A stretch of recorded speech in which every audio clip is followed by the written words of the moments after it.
સંજોગો ગમે તે હોય, પરિસ્થિતિ ગમે તે હોય અને પ્રતિકૂળતા આવવાની જ. Life is a bumpy ride. પ્રતિકૂળતાઓ આવવાની જ. એ વખતે સ્ટ્રોંગ માઇન્ડેડ સકારાત્મક રહેવાનું કે આ સંજોગોની મારા માઇન્ડ ઉપર ઇફેક્ટ નહીં જ પડવા દઉં. આ પરિસ્થિતિનો પ્રભાવ એ મારી ક્રિયા ઉપર હું નહીં જ પડવા દઉં. મારા વિચારો જે મેં નક્કી કર્યું છે કે આ જ કરવું, આવી રીતે જ કરવું, આ જ માર્ગે જવું, એ હું ક્યારેય છોડીશ નહીં. ગઈકાલે જ ગાંધી જયંતિ હતી. ગાંધીજી એકલા હાથે જે કાર્ય કર્યું છે, અને હમણાં પણ એમનો રેફરન્સ આવ્યો કે ફિક્કી એમની પ્રેરણાથી એક વ્યક્તિ,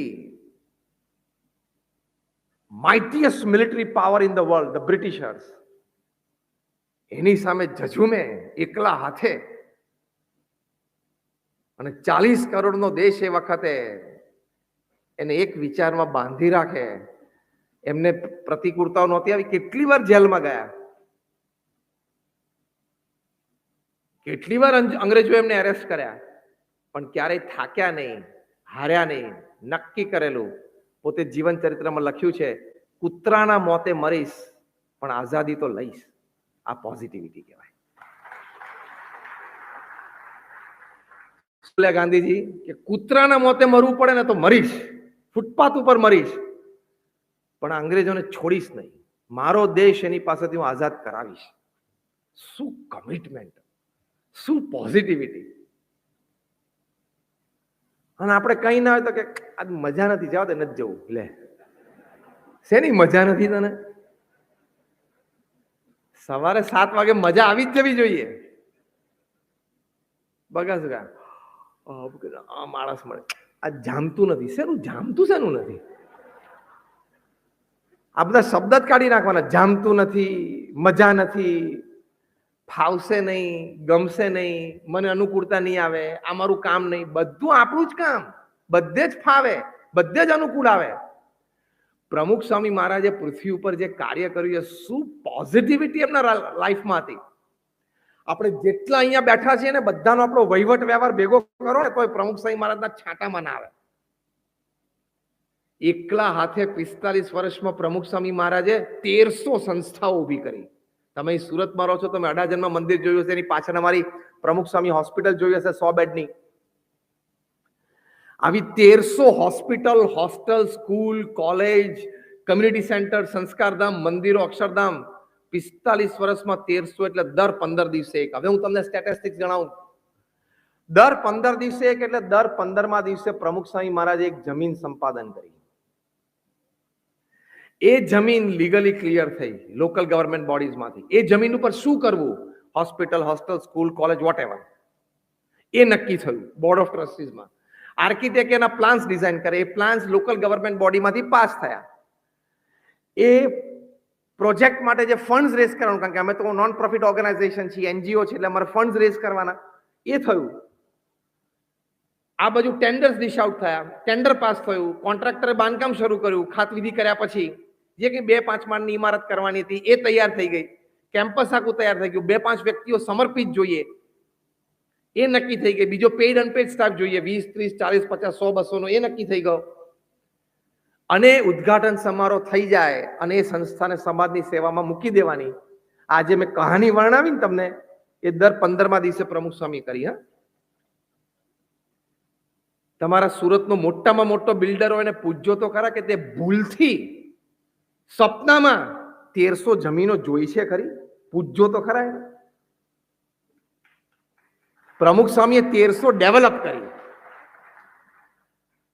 આખા ભારતના બિલ્ડર્સ એન્ડ ડેવલપર્સ હૈદરાબાદમાં ભેગા થયેલા થોડા વર્ષો પહેલા, અને હું ત્યાં એ ઇવેન્ટ માટે આવી રીતે પ્રવચન માટે ગયો. પહેલો જ ક્વેશ્ચન મેં પૂછ્યો, ટોપ ક્લાસ, દિલ્હી, બોમ્બે, ગુજરાતથી, હૈદરાબાદ, સુરતથી, કાલકાટા, બેંગ્લોરથી, બધેથી આવેલા. પહેલો જ પ્રશ્ન પૂછ્યો, how many of you are here who has seen 1300 lands with a small intention that I would do something on this. એવો એક ઇન્ટેન્શન હતી કે આ કંઈક જમીનમાં કંઈક કરાય, કંઈક કરીએ તો સારું એમ. એવા ભાવથી 1300 જોઈ હોય તો આંગળી ઊંચી કરો. કોઈએ ના કરી. બીજો પ્રશ્ન પૂછ્યો કે કોઈ જમીન ઉપર 1300 જમીન ઉપર તમે પગ મૂક્યો છે, ભલે ખરીદવી છે નથી ખરીદવી નહીં, ક્રિકેટ રમવા ગયા કોક દાડો કોક જમીન ઉપર, કોક જગ્યાએ ગાડી બગડીને તમે નીચે ઉતર્યા એટલે જમીન ઉપર તમે પગ મૂક્યો, એવી રીતે 1300 ઉપર નથી મૂક્યા. બોલો સાચું ખોટું? એન્ડ પ્રમુખ સ્વામી ડીડ ઇટ. 45 વર્ષમાં 1971 થી 2016 તે આટલું મોટું કામ કર્યું, તેમને કાયમ બધી અનુકૂળતા જ આવી હશે.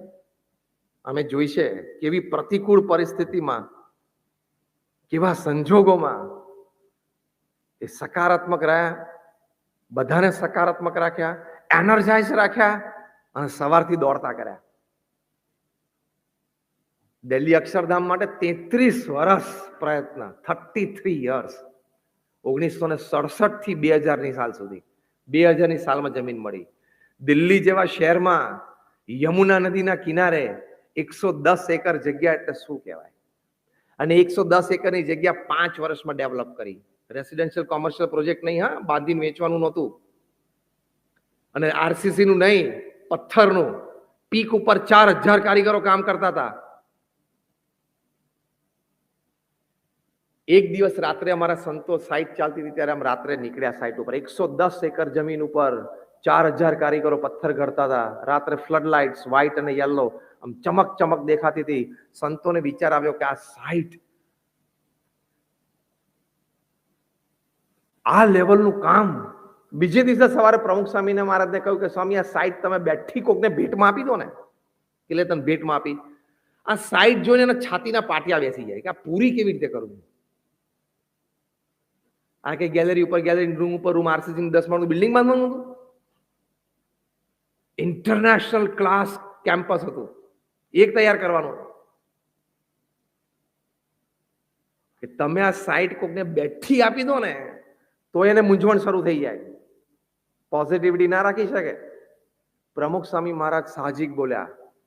આ 2002ની સાલનો પ્રસંગ છે, જ્યારે પ્રમુખ સ્વામી મહારાજની ઉંમર 82 વર્ષની હતી, 82. પ્રમુખ સ્વામી મહારાજ બોલ્યા કે ભગવાન અને ગુરુના આશીર્વાદથી મને મારી છાતી ઉપર એક કાંકરીનો ભાર પણ આનો લાગતો નથી. શું પોઝિટિવિટી કહેવાય. અને આપણે સવારે 3 જ એપોઇન્ટમેન્ટ હોય, એક જણા 10 મળવાનું, એક જણા 11, એક જણા 12, તોય સવારે 9 વાગ્યાથી ટેન્શન. આજ મારે બહુ કામ. શું બહુ કામ? 3 જણ મળવાનું છે, મારે બહુ કામ કે આજે. અને 10 વાગે એપોઇન્ટમેન્ટ, 10 માં 10 કોઈ 10 મિનિટ પહેલા કઈ મળવાનું, તું પછી મળ ને, મારે અત્યારે કામ છે. પણ હજી તો 10 મિનિટ છે, મળી લે ને.